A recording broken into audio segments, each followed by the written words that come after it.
যারাই শ্রমিক তারাই মালিক, এই স্লোগানকে সামনে রেখে নওগাঁয় এই প্রথম ব্যতিক্রমধর্মী ঈদ বোনাস প্রদান করেন অটো টেম্পো, অটোরিকশা ও সিএনজি মালিক সমিতির কার্যনির্বাহী সদস্যগণ। নওগাঁ থেকে সুবীর দাসের প্রতিবেদনে দেখুন বিস্তারিত।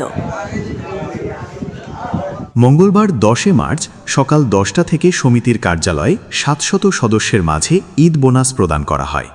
এ সময় উপস্থিত থেকে 700 সদস্যের মাঝে 600 টাকা করে প্রদান করেন জেলা অটো টেম্পো, অটোরিকশা ও সিএনজি মালিক সমিতির সভাপতি মোহাম্মদ ফারুক হোসেন ও সাধারণ সম্পাদক শেখ তুহিন।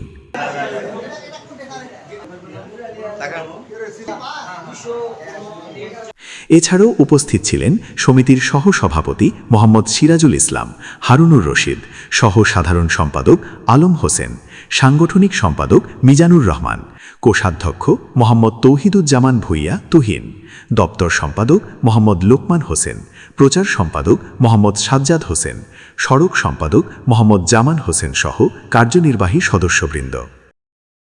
নওগাঁ জেলা অটোরিক্সা সিএনজি মালিক সমিতির রেজিস্ট্রেশন নাম্বার 839-এর আজকে আমরা বোনাস প্রথমেই উদ্বোধন করলাম এবং প্রথমেই আমরা এই কমিটি আসার পরে প্রথমে আজ থেকেই এই উদ্বোধন করলাম।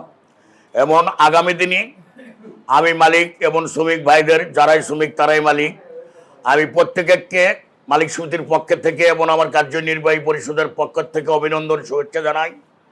আগামী দিনে আমরা আজকে বোনাস দিব 600 টাকা করে এবং আগামী দিনে ইনশাল্লাহ চেষ্টা করব আমরা আরও বৃদ্ধি করার জন্য এবং মালিক এবং শ্রমিক যেন এই সমিতির উপর আশা আকাঙ্ক্ষা রাখে এবং সমিতি যেন সুসংগঠিতভাবে চলে এবং সুন্দরভাবে চলে। আপনারা, আমি মালিক এবং শ্রমিক ভাইদের কাছে আমার অনুরোধ থাকবে, আপনারা প্রত্যেকেই সমিতির নিয়মকানুন বজায় রাখবেন। আমরাও ইনশাল্লাহ আপনাদের পক্ষে থাকবো এবং আমরাও চেষ্টা করব আগামী দিনে আপনাদের সুস্বাস্থ্য এবং দীর্ঘায়ু কামনা করে